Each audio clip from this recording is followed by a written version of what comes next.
ውድ ቤተሰቦች ፊልማችን ከተመቻችሁ ላይክ፣ ሼር፣ ሰብስክራይብ ማድረግ እንዳትረሱ። ወደ ፊልሙ እንሄዳለን።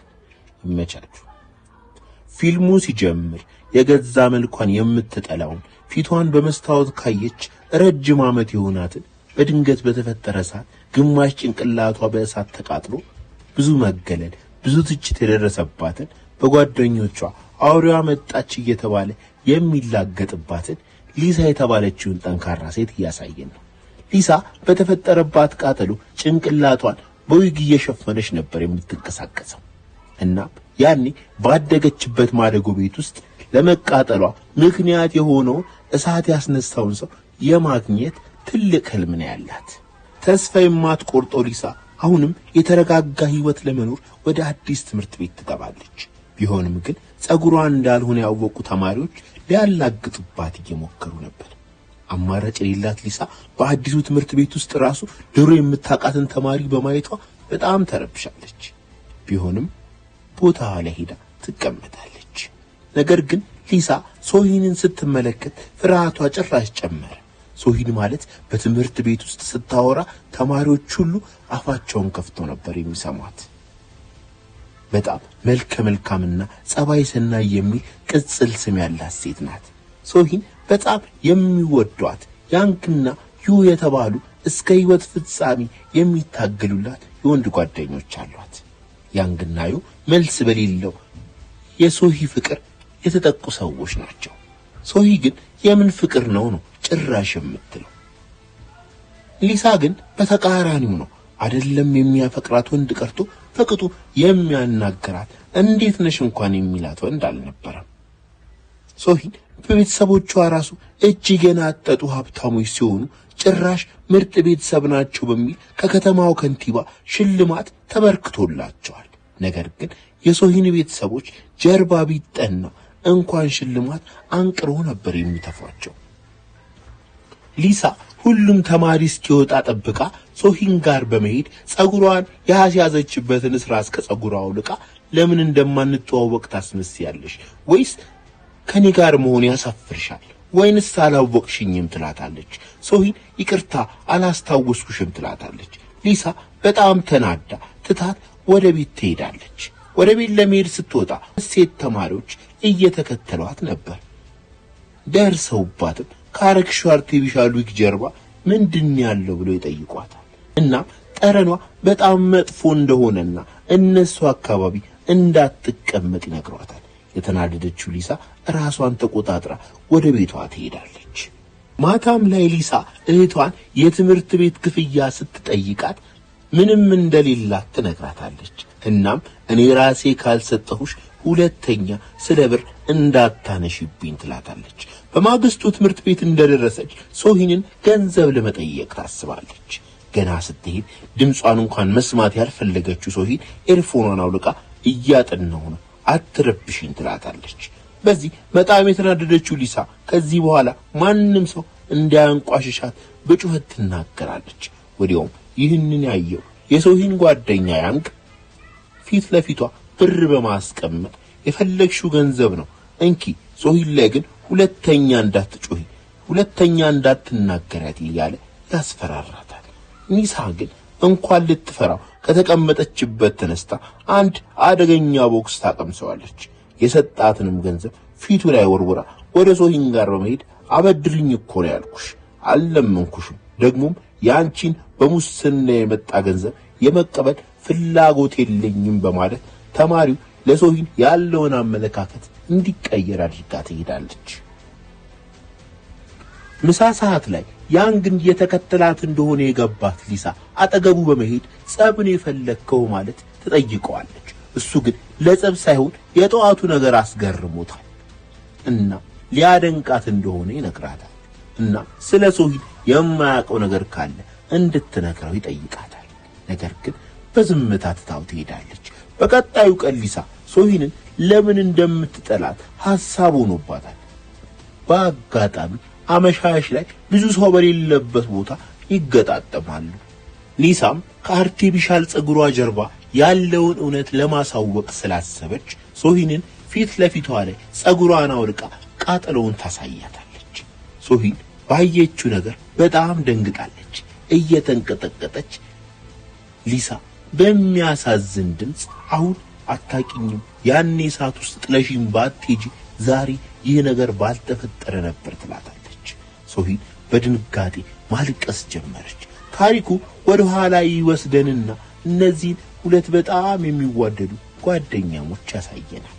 እስከ 8 ዓመታቸው ሳይለያዩ በማደጎ ቤት እየተሳሳቁ እየተጫወቱ እንዳደጉ እንደነበር፣ ነገር ግን አንድ ቀን በተፈጠረ ከባድ ቃጠሎ ሁሉም ሕፃናት ሲወጡ ሊሳ ግን እዛው እርዳታ ትጠይቅ ነበር።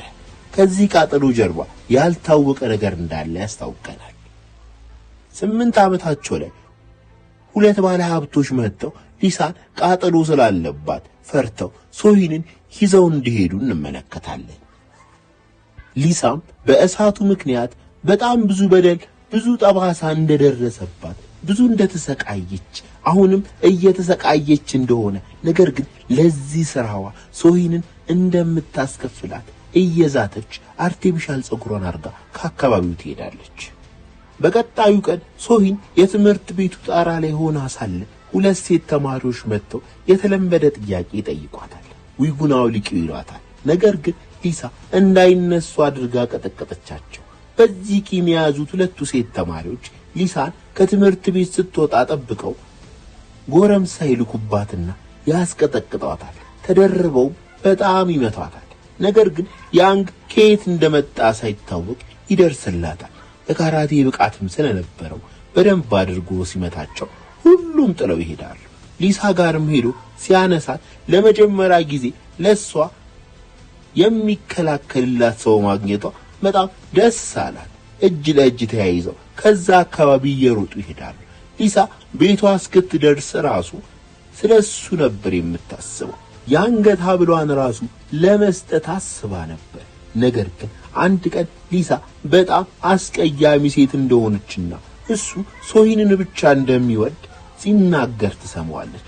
በጣም ተናዳ ወደ ሶሂን በመሄድ ጓደኞችሽ አስመሳይ ናቸው ማለት ይህችን ተናግራ ጥላት ትሄዳለች። ሊሳ ወደ ከሰዓት አካባቢ ወደ ያንግ ቤት ትሄዳለች። ሶሂን ግን በድብቅ እየተከታተለቻት ነበር። ያንግ ቤት ስትገባ እሱ ሶሂንን የፍቅር ጥያቄ ለመጠየቅ ተዘጋጅቶ ነበር። ሊሳ ውስጧ በጣም ተናዷል። ነገር ግን እንደምንም ተረጋግታ እሱና ሶሂን አብረው መሆን እንደማይችሉ ትነግረዋለች። ያንግ ችግርሽ ምንድነው? የኛ አብሮ መሆን ማን አንቺን ጠየቀሽ? ምን አገባሽ? በማለት ተንበርክኮ ከነበረበት ይነሳል። ወዲያውም ሊሳ እጇ ላይ የሶሂንን የአንገት ሐብል ሲያይ ሰርቀሻት ነው በማለት ለመቀበል መታገል ይጀምራሉ። በድንገት መሬት ላይ ይወድቃሉ። እናም የሊሳዊ ይወልቅና ጠባሳዋን ይመለከታል። ከት ብሎ እየሳቀ የምን አውሬ ነው ፊት ለፊት የሚመለከተው ማለት ሊሳን ማብጠልጠል ይጀምራል። ሊሳም በጣም አዝና ቢላ ስታገኝ ራሷን ልትወጋ ስትል ያን ጊዜ ያስቆማታል። የደረሰባት በደል እየተማረረች መጮህ መናገር ትጀምራለች። ይህን ድምጽ የሰማችው ሶሂን እየሮጠች ትገባለች። ሊሳ ሶሂንን እንዳየቻት ያኔ በፈጠረችባት ችግር፣ በእሳቱ ምክንያት ለደረሰባት ጠባሳ፣ አሁን ላለችበት ጣዕም ላጣ ሕይወት እየደጋገመች ትወቅሳታለች። በጣም ተናዳ ሶሂንን ለመጉዳት ስትሄድ ያንግ በመሃል ገብቶ አጉል ቦታ ቢላው ይወጋዋል። መሬት ላይ ተዘርግፎ ደሙ መፍሰስ ይጀምራል። ሶሂን ልብሷ በጣም በደም ተበላሽቶ ወደ ቤት ገብታ ለእናቷ የተፈጠረውን ሁሉ ነገረቻት። ያንግ እጇ ላይ እንደሞተ ነገረቻት። እናትየው ሶሂንን ለማረጋጋት ስትሞክር ሶሂን ግን ባሰባት። ፖሊስ መጥቶ እንደሚይዛት እያለቀሰች ለእናቷ ትናገራለች። በድንጋጤ ስልክና ደብተሯን ጥላ እንደመጣች ስትነግራት የሶሂን እናት የእንቅልፍ መድኃኒት ሰጥታ ታስተኛታለች። ምሽቱ ያልፍና ጠዋት ላይ ሶሂን ከእንቅልፏ ስትነቃ ያንግ ቤት የጣለችው ስልክና ደብተር ፊት ለፊቷ ተቀምጧል። ቤተሰቦቿ ሰላማዊ ሕይወት ላይ እንዳሉ እንደ ሁሉ ጊዜው ለቁርስ እየተዘጋጁ ነው። ቁርስ እየበላች በዜና ላይ ያንግ ቤት ትናንት መቃጠሉን ዜና ላይ ትሰማለች። ይህን ስትመለከት የእናቷ ማስረጃን ለማጥፋት ያደረገችውን አደገኛ ዘዴ በጣም ታደንቃለች እና እሷ በሆነ አጋጣሚ እንኳን ብታስከፋቸው በዚህ አይነት ለሷ እንደማይመለሱ ማሰብ ትጀምራለች።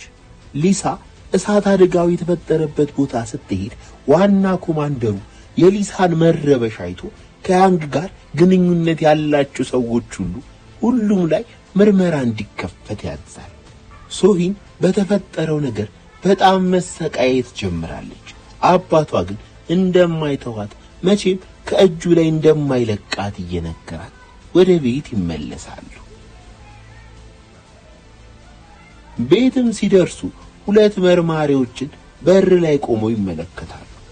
ይህንን ያየው አባቷ እሷን መኪና ውስጥ አስቀምጦ ሊያናግራቸው ይሄዳል። በዚህን ጊዜ ሶሂ ያንግ ከሊሳ የተቀበለውን ሀብል አይታ እዚህ ጉዳይ ላይ በጣም የምትወደው በጣም የምታምነው አባቷ እንዳለበት ታውቃለች።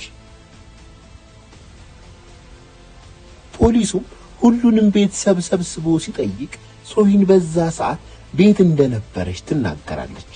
ቤተሰቦቿም እሷ የምትለውን ብቻ በመደገፍ ልክ እንደሆነች ይናገራሉ።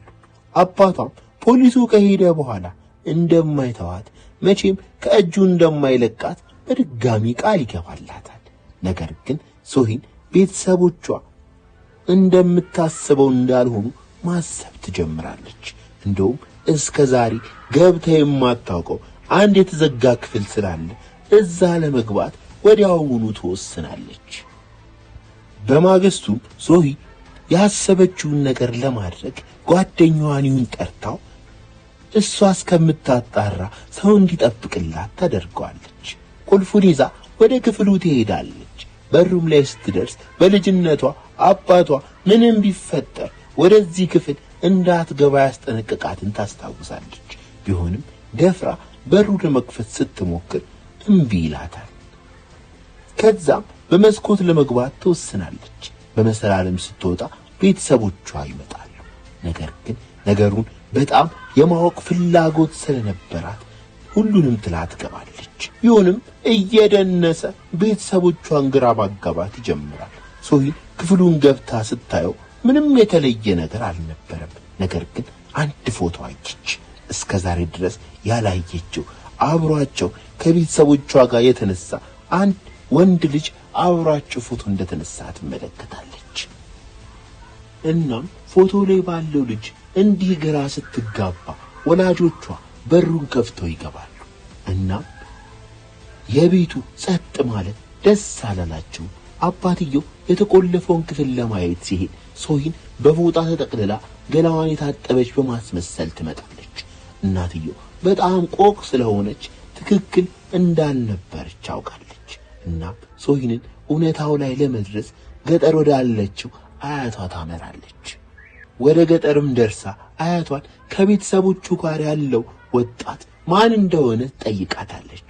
አያትየው ፎቶውን እንዳየችው ተቀየረችባት። አንቺ ለዚህ ቤተሰብ እርግማን ነሽ በማለት ፊት ለፊቷ ያለውን የአበባ ማስቀመጫ ወደ መሬት ጥላ ሰበረችው። ስብርባሪው ሶሂንን ይቆርጣትና ይሁም በፍጥነት ይዟት ወዲያውኑ ይወጡና ቁስሏን ያሽግላታል። እና እግሯን ማንሳት ስላቃታት አዝሏት እየተንከባከባት ይሄዳሉ።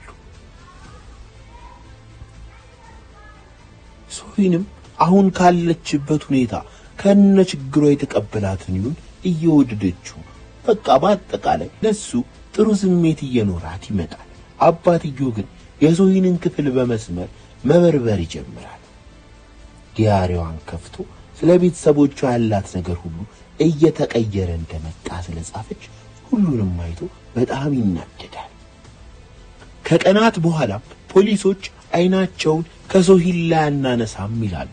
ሶሂን አብሯት ላለው የተፈጠረውን ሁሉ ነገረችው።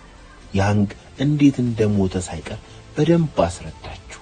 በጣም ደንግጧል። ነገር ግን ለማንም እንደማይናገር ቃል ይገባላትና ያረጋጋታል።